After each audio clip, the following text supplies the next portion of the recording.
안에 있고 안 한다 그러고 안면 몰수하고 이러는 경우가 태반이기 때문에 이번에도 기대도 되면서 감사도 하면서 그래도 열린 것 자체가 이게 응답이거든요. 다친다 하더라도 하겠다 하는 그 말을 하는 것 자체가 응답이거든요. 근데 이제 저는 약간 이제 걱정도 되는 거죠. 그런 마음으로 이제 현장을 가는데 영적 싸움이 심해요, 진짜. 영적 싸움이 사탄이 내 마음을 얼마나 참 무겁게 만들고 걱정이 되게 만들고 안 될 것 같이 만들고 그래서 이번 주 월요일에 그렇게 현장에서 욕 먹으면서도 전도하고자 하는 그 마음이 막 불일 듯이 일어났는데 그 다음날부터 이상하게 또 이게 현장에 대한 부담감과 막연함이 막 나를 막 엄습하는 거 있죠. 여러분 날마다 새롭습니다. 날마다 새로운 싸움이 어제 막 성경 어제 막 어떤 태산 같은 응답과 전도의 응답을 받았다 하더라도 오늘 새로운 싸움이에요. 오늘 세연해 받아야지 오늘 이길 수 있습니다. 월요일에 그렇게 전도를 하고 다락방에 문이 열리고 이렇게 화, 수, 목, 금을 이렇게 전도 현장을 가는데 갈 때마다 이게 마음이 더 어려운 거였죠. 정말 이제 응답이 시작되려고 그러니까 이 지역을 잡고 있는 사탄 마귀가 나를 지금 가만 안 두는구나. 이것이 제가 느껴지더라니까. 진짜 전도는 하려니까. 진짜 복음 전하려고 하니까. 한 영혼을 만나서 지금 다락방이 열려서 말씀 운동 하려고 하니까 내 마음과 생각이 내 감정이 그냥 꽉 눌리는 거예요, 자꾸. 그래도 갔죠. 가니까 하나님께서 또 응답을 주세요. 이번 주에는 많은 랩런트들을 만나게 하셨는데 아이들 중에서도 참 당돌한 아이가 있어요. 거짓말이다 그러고 원숭이에서부터 변화됐다고 믿는다 그러니까 원래 그렇잖아요, 이러고. 근데 또 한 아이를 만났는데 이 아이는 얼마나 예수님을 참 이쁘게 영접을 하는지. 아이들이라고 다 영접하는 게 아니고 정말 하나님께서 영접하게 할 자만 영접하는 것입니다. 그래서 영접하고 다락방 열린 그 영혼에게 찾아갔는데 다행히 이 사람이 안면몰수 안 하더라고. 말씀 드리려고 하더라고. 근데 이 사람에게 제가 복음을 전하면서 예수님이 지금 어디에 계십니까? 이렇게 또 물었어요. 근데 이 사람이 또 똑같은 대답을 하는 거 있죠. 예수님 죽었잖아. 또 이래. 이상하다 이런 생각이 들기 시작했는데 이분이 자꾸 이상한 말을 하시더라고요. 자기가 모세의 지팡이가 있으면은 이 세상에 죽일 사람이 딱 2명 있대. 문재인 씨와 이해창 씨를 죽여야 된대. 경제를 망쳤고 친중을 하기 때문에 자기가 그렇게 해야 된대. 이 사람 지금 잡혀있구나 이게 딱 보여요. 잡혀있구나. 정신이 약간 그렇구나. 이게 딱 보였는데 그 사람을 딱 보면서 치유전도 해야 된다라는 말씀이 딱 생각이 나더라고요. 아, 이 사람 하나님께서 왜 만나게 하셨을까? 그리고 이 사람이 사실인지 거짓인지 정말 확인을 해봐야 되겠지만 맞을 수 있다라는 생각이 저한테 드는 게 뭐냐면 이 사람이 자기가 산부인과 의사라는 거예요. 그래서 영주에서 의사를 하다가 자전거 타다가 고관절이 부러져서 지금 병원에 들어와 있는데 메시지에 우리가 화요일날 집중 캠프에서 들었던 메시지가 머리 똑똑한 사람들이 정신병 온다는 말 하셨잖아요.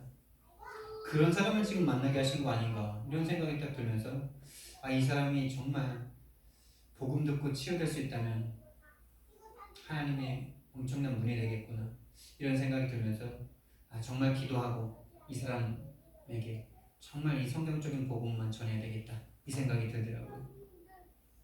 여러분들도 기도해 주시고요. 정말 이 영혼 뒤에 수많은 분들이 있습니다. 정말 치유받아야 될 사람들이 세상에 꽉 찼습니다. 정말 전도 자체가 치유인데 정말 치유해야 될 사람들이 너무나 많아요. 여러분 우리가 정말 하나님의 응답을 발견하는 것이 새로운 시작인데요. 정말 우리는 새로운 시작을 하면서 우리는 날마다 새로운 시작인데 연말이 가까우고 있지만은 오늘이 새로운 시작입니다. 이번 주가 새로운 시작입니다. 새로운 시작을 해야 되는데 우리가 어떤 신앙에서 벗어나야 되냐면 적당히 신앙에서 벗어나야 돼요. 적당히 믿음에서 벗어나야 됩니다. 너무 멀리 가지는 말라. 이게 사탄의 방법입니다. 이게 응답받지 못하게 하는 사탄의 방법이에요. 아주 못하게 하는 것이 아니라 그냥 적당하게 만들어요. 적당하게. 그 정도면 됐어. 요 정도만 해. 내일 해. 이렇게 속입니다. 참 씁쓸한 말이지만은 그런 적당한 신앙을 제가 우리 어머님 장로님에게서 보거든요. 우리 어머님이 우리 집안의 우리 가문에 아브라함 같은 역할을 하시면서 큰 업적을 이루셨죠. 그 정말 귀신과 정말 살벌한 그 실제적인 눈으로 보이는 그 싸움을 싸워내시느라고 죽을 고비도 많이 넘기시고요. 맞기도 하시고요. 여러 가지 위기를 넘기시면서 이 믿음의 반석, 믿음의 시작, 믿음의 시초가 되셨어요. 저는 그런 부분들은 정말 감사하고 존경합니다. 그러나 우리 어머님이 지금 이렇게 육신이 병들어서 괴로워하고 계시고 지금도 이 돈의 마귀에 잡혀 계신 이 남편 한 분을 꺾지를 못하셨어요. 승리하지 못하셨어요. 왜 그러느냐? 지금도 자기가 분명히 아버지와 지금까지 이 가정을 일으키면서 반반의 수고를 했을 건 아닙니까? 물론 뭐 남자가 더 많은 일을 하긴 했겠죠. 그래도 6대4는 했을 것 아닙니까? 7대3은 했을 것 아니에요. 근데 3에 대한 어떤 보상도 받지 못하고 지금 그렇게 살고 있고 지금도 그렇게 육신이 병들었는데도 일을 할 수밖에 없는 그런 상황 가운데 있어요. 근데 제가 우리 어머님 장로님을 너무나 존경하고 사랑하지만 우리 어머님이 이 경제에 대해서 늘 적당히가 있었어요. 하나님께서 이렇게 어머님이 이제 어떤 응답을 주시고자 하실 때 꿈을 통해서 많이 이렇게 꿈과 어떤 계시, 환상이라고 할까요? 그런 걸 통해서 많이 부담감을 주셨는데 뭐 이렇게 초창기에 우리가 예수님 믿고 그럴 때 교회가 조금 어려워서 돈이 필요한데 어머님에게 그 숫자를 자꾸 보여주셨대요. 그 숫자를. 그게 하나님이 나에게 헌금을 하라는 것이구나라는 것을 거부할 수 없을 만큼 확실하게 사인을 주셨는데 이 돈이 신이 되어 있는 아버지에게서 돈을 얻어내야 되니까 거기에 반을 딱 자르는 거죠. 저는 요거밖에 못합니다. 그 반을 내면서도 아버지와 전쟁을 치르죠. 죽이네 살리네 하면서. 그래요. 그 믿음이라도 감사해요. 그 믿음을 제가 비판하는 건 아닙니다. 근데 그렇게 반이라도 하고 나면은 하나님께서 우리 집안에 얼마나 큰 축복을 주신지 그게 눈으로 보일 만큼 왔다니까요. 그러면 그 다음에는 정말 생명 걸고 다 해야 될 것 아닙니까? 그런 기회가 또 한 번 왔었는데 제가 중고등학교 때 고등학생 때쯤이고 대학생 요때쯤인 것 같은데 또 그때도 이제 교회가 막 부도가 나가지고 성도들에게 그 보증을 다 쓰게 하고 이런 상태가 됐죠. 그래서 교회가 죄송하다고 이 2천만 원인가 3천만 원을 좀 감당해 주셨으면 좋겠습니다. 그러니까 강제로 또 맡기는 거죠. 억울한다면 억울할 수도 있겠죠. 그렇지만 정말 교회가 필요하다면 그거를 감당할 수 있어야 될 건데 어머님이 또 거기에다 또 반을 딱 자른 거예요. 저는 요거밖에 못합니다. 이것도 생명 걸고 해야 됩니다. 그래서 진짜 아버지랑 싸움하면서 막 자기 아버지한테 무슨 말까지 하셨냐면은 내가 이거 헌금하고 내가 차에 치여서 죽을 테니까 그 보험금 받아서 당신 사시라고 막 이런 결단까지 하셔야 그 돈이라도 할 수 있는 거예요. 돈에 대한 경제권을 다 아버지가 틀어지고 있어가지고. 네. 그래서 그 돈을 조금을 깨가지고 하는 겁니다. 반이라도. 감사하죠. 그 신앙에 대해서는 저는 나무라는 것은 아닙니다. 근데 어머님의 포럼이 중요해요. 어머님의 간증이 중요해요. 어머님이 나에게 헌금에 대해서 말씀하신 게 중요해요. 뭐라고 말씀하셨냐?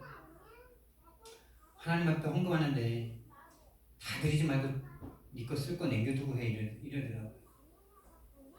하나님이 겨우 먹게 살게 해주시지 꼭 풍성하게 안 해주셔 이러더라고요. 그 독이 저에게 들어왔다니까요.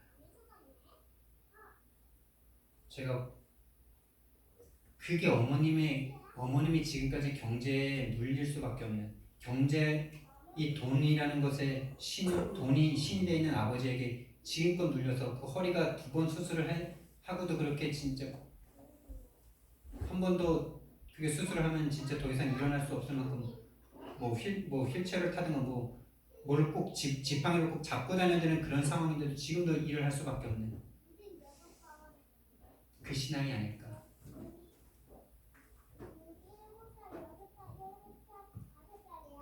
정말 죄송한 말이지만은 그래서 그 영향력이 지금 우리 형님이 교회를 하고 계신데 5년, 6년, 7년째 하고 계시는데 여전히 미자립 상태를 벗어나고 있지 못한 것 아닌가. 제가 그게 딱 보여지더라고요. 이 강한 저주를 한번 끊어야 된대요. 돈에 대해서 하나님께 100% 믿지 못하는 이 마음.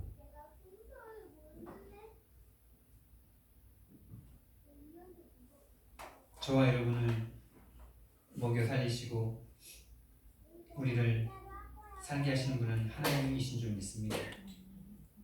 적당히 신앙에서 벗어나시기 바랍니다. 그게 자녀에게 그대로 되면 됩니다. 반대로 자식이 먹을 것 없어도 돈을 모아서 하나님이 교회가 필요하다고 할 때 그 힘든 집안에서 가장 건축 헌금을 많이 했던 그 전도자 목사님은 지금 어떻게 되고 있습니까? 그런 믿음이, 그 작은 이 적당히 믿음이 독이라니까요. 암이라니까. 적당히 하지 마시고 확실히 하시기 바랍니다. 생명을 다 드리시기 바랍니다. 생명이 생명을 낳습니다. 생명이 생명을 낳는데 이 생명이 죽어야 생명을 낳죠. 생명이 씨앗에 있지 않습니까? 근데 이 씨앗이 생명이 분명히 있어요. 근데 죽지 않으면 절대 이 씨앗이 자라지 않죠. 싹이 나지 않죠. 썩어서 그 몸을 뚫고 나와야 이것이 씨앗이 생명으로 발현이 되죠. 우리가 엄마가 죽음을 각오하지 않으면 아기를 낳을 수 없는 것처럼 전도가 딱 그렇습니다. 전도 현장 나가서요. 전도할 때 진짜 딱 그 마음으로 나가시지 않으면요. 전쟁에 승리할 수 없을 거예요. 죽고자 하는 마음. 내가 죽고 저 사람이 살 수 있다면 내가 죽겠다는 그 마음. 예수님이 우리에게 그것을 행하신 것 아닙니까? 그 마음 달라고 기도하셔야 돼요. 전도 현장에 나가서 정말 전도할 때 이 사람이 나보다 뭐라 그럴까 사회적 지위나 뭐 배움이나 가진 거나 아무리 봐도 이 사람이 나보다 한참 아래인데 나를 그렇게 무시합니까? 우리는 무시당해야 됩니까? 그 무시당하는 게 우리가 죽는 시간, 우리가 죽고 그 사람을 살리는 것입니다. 우리는 죽고 그럼 끝납니까? 부활의 생명이 우리에게 있잖아요. 여러분 생명으로 생명 살리시기 바랍니다. 생명 걸어야 생명이 살아납니다. 적당히 믿음, 적당히 이 정도 하면 생명 살아나겠지 하는 이 정도 했는데 왜 하나님이 안 붙여주셔? 이 마음은 이미 사탄이 잡은 거예요. 내 생명 바치지 않았는데 다 우리는 전도 좀 했다고 안 살아나면 하나님 앞에 원망하는 그 마음. 우상 숭배하는 전도하고 있었던 겁니다. 다른 목적을 두고 전도하고 있었던 거예요. 하나님의 이 생명과 복음을 전하는 게 아니라. 오늘 성경 말씀에 보니까요. 성경 말씀이 쭉 나열되어 있는데 오늘은 이 한 구절에 우리가 집중하면 됩니다. 두 구절일 수도 있죠. 복음을 외치시는 예수 그리스도이십니다. 28절 말씀에 보니까 예수님께서 많은 사람들을 가르치는데 그냥 가르치는 게 아니라 28절 말씀 보니까 예수께서 성전에서 가르치시며 외쳐 이르시되 복음을 외치시는 예수 그리스도이십니다. 뭐라고 외치시냐? 나를 보내신 이는 참되시니라고 말씀하십니다. 참되신 분은 하나님 한 분밖에 없다는 것을 이 이스라엘 사람들은 알고 있거든요. 근데 바로 여기서 뭐라고 말씀하시냐? 너희는 그를 알지 못한다라고 말씀하세요. 이 유대인들이 하나님 알고자 하나님께 인정받고자 얼마나 생명까지도 바치는 자들이었습니까? 하나님께 인정 한번 받아보려고, 구원 한번 받아보려고, 하나님의 선민으로서 응답 한번 받아보려고 칼로 찔러도 뛰어서 도망가지 않는 바리새인들이었는데 이 사람들에게 너희는 하나님을 알지 못한다 이렇게 말씀을 하십니다. 그러면서 나는 안다 이렇게 말씀하세요. 나는 안다. 이런 것 때문에 예수님이 이 사람들한테 죽임을 당하시는 거예요. 나는 아는데 왜 아냐? 지식으로 아는 게 아니라 하나님께로부터 내가 낳기 때문이다. 하나님께로부터 낳았다 이렇게 말씀하세요. 낳았다. 엄마가 자녀를 낳듯이 그렇게 낳았다라고 말을 하십니다. 여러분, 하나님을 아는 분은 오직 예수 그리스도밖에 없어요. 그래서 나는 하나님 만났다라고 하는 사람들 중에 예수 그리스도 없이 하나님 만났다라고 생각하는 사람 많습니다. 예수 그리스도를 알긴 알아도 그 예수 그리스도가 어떤 의미인지 이거 정확하게 모르고 있으면서 나 하나님 만났다라고 말하는 사람들 많아요. 그런 사람들에게 그리스도를 정확하게 선포하면은 이 사람들 다시 영접합니다. 그게 최 목사님이 하는 응답들 아닙니까? 하나님 만났다고 하는 성도 어떻게 하나님 만났냐고. 그리스도 알지 못하면 하나님 만날 수 없다. 하나님 만났다고 생각하는데 그 하나님 아니다. 여러분, 하나님 만나는 길은 오직 한 길, 예수 그리스도이십니다. 이 예수 그리스도는 하나님으로부터 나셨는데 하나님으로부터 났다라는 이 개념은 어떤 개념입니까? 사람이 자식을 낳으면 그대로 사람이죠. 내가 낳기 때문에 나보다 좀 하등한 존재나 밑에 존재가 아니죠. 이 하나님이 예수님을 낳았다라는 이 말은 하나님과 예수님이 똑같다라는 말이에요. 하나님의 아들이십니다라고 고백했을 때 그 말이, 하나님의 아들이라는 말은 우리 유교적인 개념에서는 아들이면 좀 밑에 개념으로 자꾸 생각해서 이 이단들이 자꾸 요거 갖고 넘어지는데, 이 사람들은 아들과 아버지가 하나예요. 그냥 우리 유교처럼 이렇게 수직 관계가 아니에요. 걔네는 수평 관계입니다. 하나님과 아버지와 아들은 하나라는 게 개념이 이들에게는 더 있어요. 우리보다는. 우리는 아버지는 높은 분, 아들은 좀 아래, 이렇게 생각하는 이 세계관 때문에, 이 유교관 때문에 자꾸 이 말씀들을 오해하는데, 아들과 아버지는 같은 존재입니다. 동등한 존재잖아요. 그러니까 하나님과 예수님은 하나님이세요. 성부와 성자는 동일한 하나님이세요. 요즘에 이 신천지를 만나고 있다 보니까 자꾸 이런 말씀들을 자꾸 강조하게 되더라고요. 오늘 말씀에 이 부분을 자꾸 저도 더 찾게 되더라고요. 삼위를 인정하는데 일체를 인정 못하더라고요. 예수님은 예수님이고 하나님은 하나님이지 왜 그 두 분이 같냐, 이런 말을 하더라고요. 사당동 총신을 나온 인간이.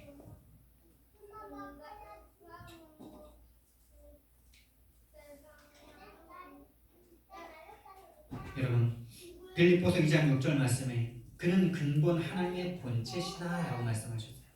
그는 근본 하나님의 본체다. 본체라는 건 뭡니까? 본체. 그 자체라는 거 아닙니까? 그 어떤 다른 게 아니라, 그 어떤 하등한 어떤 다른 게 아니라 그 본체. 본체가 왔다. 본체가 대통령의 비서를 보낸 게 아니라 대통령 그분이 왔다. 이 말이 실상이 왔다. 본인이 왔다. 이 말 아닙니까? 예수님이 하나님으로서 왔다. 이 말이 근본 하나님의 본체시나 하나님과 같은 분이다. 이 말이죠. 또 골로새서 1장 15절 말씀에서는 그는 보이지 않는 하나님의 형상이다 라고 말씀하셨어요. 그는 보이지 않는 하나님의 형상이다. 또 요한복음 10장 30절에서는 나와 아버지는 하나다. 그들은 계시록 말씀을 그렇게 중요하게 여기면서 이런 어떤 이렇게 중요한 말씀들은 다 놓고 1.1핵이라도 빼면 저주를 받는다 그래놓고 지네가 더하고 빼고 있지 않습니까? 더하는 건 뭘 더합니까? 이만희가 마지막 선지자다, 이거 더하고 있죠. 이만희가 가르쳐주는 계시록 알아야 구원받는다, 이거 더하고 있죠. 이미 저주를 받은 상태예요. 나를 본 자는 아버지를 본 것이다. 요한복음 12장 45절 14장 9절. 예수님은 하나님이십니다. 하나님이신 예수님께서 저와 여러분을 구원하시기 위해서 인간의 몸을 입고 이 땅에 오셔서 십자가에 못 박혀 죽으심으로 저와 여러분의 모든 죄를 사하시고 우리를 하나님 자녀가 되게 하는 이 놀라운 복음인 것입니다. 삼위일체이신 하나님이십니다. 요한복음 우리가 쭉 나가면서 이 부분을 보게 되겠지만 조금 미리 한번 본다면 요한복음 14장 말씀만 그들이 읽어도 이 삼위일체를 눈치챌 수 있을 것인데, 요한복음 14장 10절 11절 말씀이 내가 아버지 안에 거하고 아버지는 내 안에 계신 것을 내가 믿지 아니하느냐. 내가 너희에게 이르는 말은 스스로 하는 것이 아니라 아버지께서 내 안에 계셔서 그의 일을 하시는 것이다. 내가 아버지 안에 거하고 아버지께서 내 안에 계심을 믿으라. 그렇지 못하겠거든 행하는 그 일로 말미암아 나를 믿으라.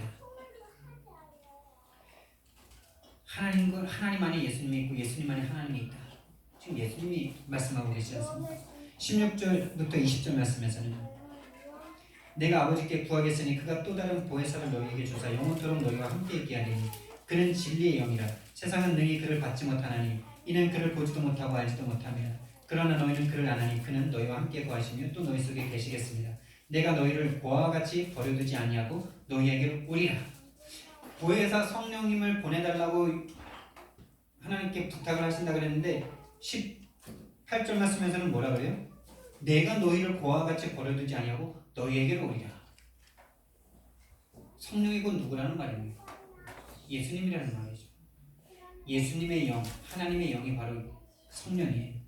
조금 있으면 세상은 다시 나를 보지 못할 것이로되 너희는 나를 보리니 이는 내가 살아있고 너희도 살아있겠습니다.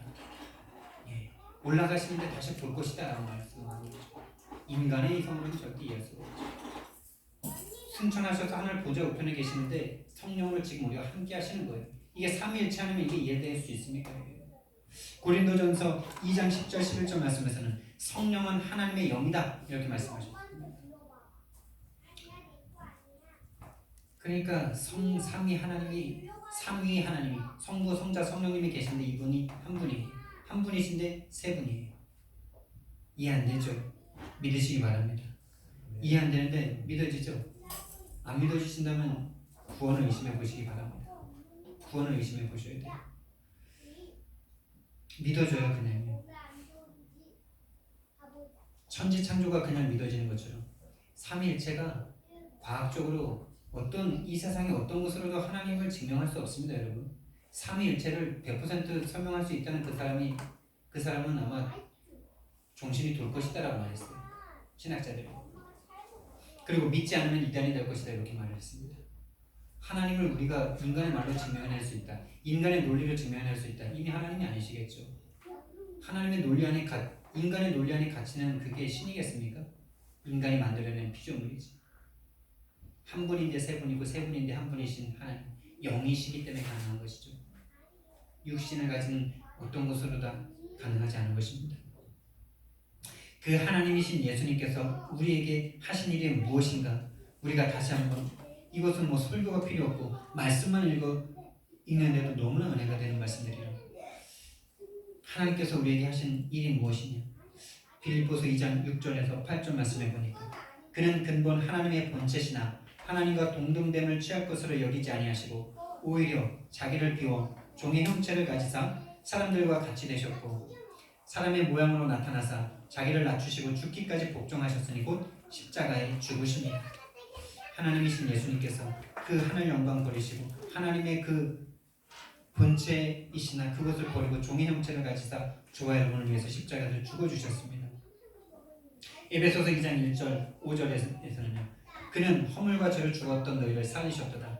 그때에 너희는 그 가운데서 행하여 이 세상 풍조를 따르고 공중의 권세 잡은 자를 따랐으니 곧 지금 불순종의 아들들 가운데서 역사하는 영이라. 전에는 우리도 다 그 가운데서 우리 육체의 욕심을 따라 지내며 육체와 마음에 원하는 것을 하여 다른 이들과 같이 본질상 진노의 자녀이었더니 긍휼이 풍성하신 하나님이 우리를 사랑하신 그 큰 사랑을 인하여 허물로 죽은 우리를 그리스도와 함께 살리셨고 너희는 은혜로 구원을 받은 것이라.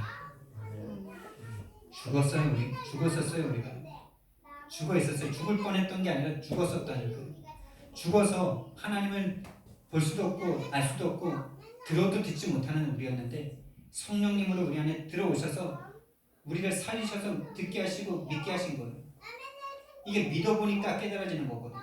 믿을 땐 내가 믿는 것 같은데 믿고 구원받아 보니까 나라는 존재는 절대 하나님을 섬길 수 없고 믿을 수 없고 들어도 선택할 수 없는데 죽어있던 나를 성령께서 들어오셔서 살리셔서 듣게 하시고 믿게 하신 거죠. 히브리서 10장 19절 22절 말씀에서는요. 그러므로 형제들아 우리가 예수의 피를 힘입어 성소에 들어갈 담력을 얻었나니 그 길은 우리를 위하여 휘장 가운데로 열어놓으신 새로운 살 길이요 휘장은 곧 그의 육체니라. 또 하나님의 집 다스리는 큰 제사장이 계심에 우리가 마음의 뿌림을 받아 악한 양심으로부터 벗어나고 몸은 맑은 물로 씻음을 받았으니 참 마음과 온전한 믿음으로 하나님께 나아가자. 예수 그리스도의 피를 힘입어 성소에 들어갈 담력을 얻게 됐습니다. 휘장이 그의 육체다 그랬습니다. 그 육체를 십자가에서 찢으심으로 하나님과 우리 사이에 막혀있던 이 휘장, 이 담을 찢어버리신 거예요. 참 선지자의 일을 하신 거 있죠. 하나님과 우리 사이를 다시 만날 수 있는 길을 열어주신 분이십니다. 히브리서 10장 11절에서 14절 말씀에서는 예수님께서 우리에게 하신 일이 무엇이냐, 제사장마다 매일 서서 섬기며 자주 같은 제사를 드리되 이 제사는 언제나 죄를 없게 하지 못하거니와 오직 그리스도는 죄를 위하여 한 영원한 제사를 드리시고 하나님 우편에 앉으사 그 후에 자기 원수들을 자기 발등상이 되게 하실 때까지 기다리시나니 그가 거룩하게 된 자들을 한 번의 제사로 영원히 온전하게 하셨느니라. 예수님의 그 십자가 사건 한 번으로 우리의 과거, 현재, 미래의 모든 죄가 용서된 줄 믿습니다. 왜? 그분의 생명이 영원한 생명이기 때문에. 근데 우리는 자꾸 지금의 죄는 용서된 걸 알겠고 과거의 죄는 용서된 건 알겠는데 미래의 죄가 용서됐다니 이게 무슨 말입니까? 이렇게 생각하죠. 그분은 영원하신 분이기 때문에, 그분의 생명이 영생이기 때문에 우리의 미래의 죄까지 다 이미 용서가 된 거예요. 하나님이 우리를 한번 잡은 자는 절대로 놓치는 법이 없습니다. 고린도후서 5장 21절 말씀에서는 하나님이 죄를 알지도 못하신 이를 우리를 대신하여 죄로 삼으신 것은 우리로 하여금 그 안에서 하나님의 의가 되게 하려 하십니다. 죄를 알지도 못하신 예수 그리스도를 우리를 대신해서 죄가 되게 만든 거예요. 십자가에다 저주받게 하신 거예요. 예수님 하나님이 자기 아들을 나를 살리시려고 죽여버린 거예요. 예를 들면 여러분들의 딸을, 여러분들의 아들을 누군가를 살리기 위해서 십자가에 그냥 죽여버리신 거예요. 할 수 있겠습니까, 여러분? 할 수 있겠어요? 절대 못할 일이죠. 하늘이 들쭉나도 못하죠. 혹시 내가 죽을 수는 있어도 내 자녀를 죽이는 그 일은 못하잖아요. 하나님이 그 일을 하셨어요. 저와 여러분을 구원하기 위해서, 저와 여러분의 죄를 없애기 위해서 예수님에게 그냥 네가 죄를 뒤집어 써라. 네가 죄다. 네가 나무에 달려 저주를 받아라. 아브라함이 모리아산에서 그 아들 이삭의 심장에 칼을 꽂을 수 있었던 그 신앙으로 하나님께서 만들어 가시는 겁니다. 보여주시는 거죠. 그리고 그 하나님과 예수님의 그 모습을 처음 부른 아브라함에게 이미 보여주신 거죠. 이게 복음이다. 이게 구원이다. 그 구원이 부족해서 다른 복음을 더 필요로 해야 됩니까? 요한계시록을 꼭 풀어야 됩니까? 다른 선지자가 더 필요합니까? 골로새서 1장 13절 14절에서는요. 그가 우리를 흑암의 권세에서 건져내사 그의 사랑의 아들의 나라로 옮기셨으니 그 아들 안에서 우리가 속량 곧 죄사함을 얻었도다. 20절 말씀에서는 그의 십자가의 피로 화평을 이루사 만물 곧 땅에 있는 것들이나 하늘에 있는 것들이 그로 말미암아 자기와 화목되게 되기를 기뻐하심이니라. 예수님이 우리의 모든 죄를 속량하셨습니다. 참 제사장으로 우리에게 오신 것이죠. 예수님이 또 하나님으로서 이 땅에 오셔서 우리를 위해서 하신 일이 무엇이냐? 창세기 3장 15절에 여인의 후손으로 오셔서 뱀의 머리를 박살내셨습니다. 요한일서 3장 8절 말씀에서는 하나님의 아들이 나타나신 것은 마귀의 일을 멸하십니다. 마귀의 일이 뭡니까? 지금도 하나님을 떠나도록, 지금도 하나님을 섬기면서도 하나님께 영광 돌리지 않고 내 영광을 추구하기 위해서 하나님을 이용하려는 하는 그 마귀의 일, 이 마귀의 일을 뽑는 분이 바로 성령님이세요. 성령님이 내 안에 들어오셔서 예수님의 영으로 내 안에 들어오셔서 욕을 자꾸 죽이시기 위해서 우리에게 문제와 사건을 갖다 주시는 거예요.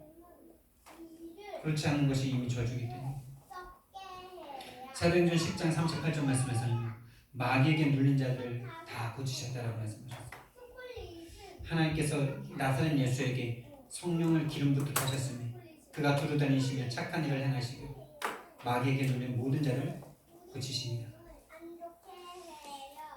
히브리서 2장 14절 말씀에서는 14절 15절에서는 자녀들은 혈과 육에 속하였음에 그도 또한 같은 모양으로 혈과 육을 함께 지니심은 죽음을 통하여 죽음의 세력을 잡은 자 곧 마귀를 멸하시며 또 죽기를 무서워함으로 한평생 내어 종로를 타는 모든 자들을 놓아주려 하심이니 함께 지니시면 죽음을 통하여 죽음의 세력을 잡은 자. 그러니까 우리와 같이 육신을 입으신 것은 우리가 육신으로서 죽을 수밖에 없기 때문에 우리의 이 육신을 입으시고 죽음을 통하여 죽음의 세력을 잡은 자 마귀를 멸하시려고 인간으로 오신 겁니다. 우리는 이 죽기를 두려워하는 이 공포에서 이미 해방된 사람들인 줄 믿습니다. 죽지 않는 자들입니다. 우리는 죽음이 죽음으로 보이지 않길 바랍니다. 하나님 만나는 최고의 축복의 문으로 보여주시길 바랍니다. 결론적으로 그래서 오직 예수 그리스도로 다 결론 나시길 바랍니다. 오직 예수 그리스도가 모든 것이다. 예수 그리스도 한 분으로 완전하고 충분하다. 여기에 결론 나지 않는다면 우리는 다른 걸 해야 될 수밖에 없는 자들이겠죠. 그리고 나의 정체성을 새롭게 하시기 바랍니다. 하나님이신 예수님께서 나를 위해서 이 땅에 오셔서 어떤 일을 하셨는지 그 일을 해야 하셔서 저와 여러분들을 지금 이 자리에 있게 하신 것입니다. 여러분들의 가치는 예수 그리스도의 가치예요. 엄청나죠? 한평생 인생 이 인류 역사의 점도 아닌 먼지처럼 살다가 갈 수밖에 없는 인간 나를 위해서 하나님이신 예수님께서 죽어주셨어요. 그런 가치 정체성을 새롭게 하시기 바라고요.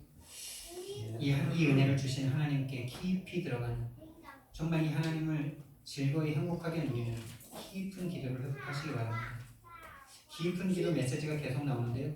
깊은 기도가 뭐겠습니까, 여러분? 일단 우리는 너무나 깊은 기도를 경험해 본 적이 없기 때문에 시간도 되게 중요해요. 시간을 좀 오래 가지셔야지 깊이 들어갈 수 있어요. 그래서 시간을 정해놓고 이 시간만큼 내가 이 자리를 떠나지 않는다. 하나님만 내가 생각한다. 30분이면 30분, 1시간이면 1시간 딱 정해놓고 그 시간에 무릎을 꿇고 하든지 책상에 앉아서 하든지 하나님을 계속 생각하시면서 하나님이 뭔가 내 가슴에 그 응답을, 그 기쁨, 그 평강을 주실 때까지 계속 계속해요. 그게 기쁜 기도입니다. 내가 기도 제목을 적어놓고 다르다다다다 하는 게 기쁜 기도가 아니고요. 하나님이 주시는 이 평안함, 하나님이 나를 위해서 죽으셨기 때문에 너의 모든 건 내가 다 책임진다라는 이 믿음이 오는 그 기도가 기쁜 기도입니다. 저 여러분이 깊은 기도 속에서 나를 위해서 죽으신 하나님이신 예수님을 만나는 놀라운 응답이 있는 이번 한 주간 되기를 예수님 이름으로 축원드립니다.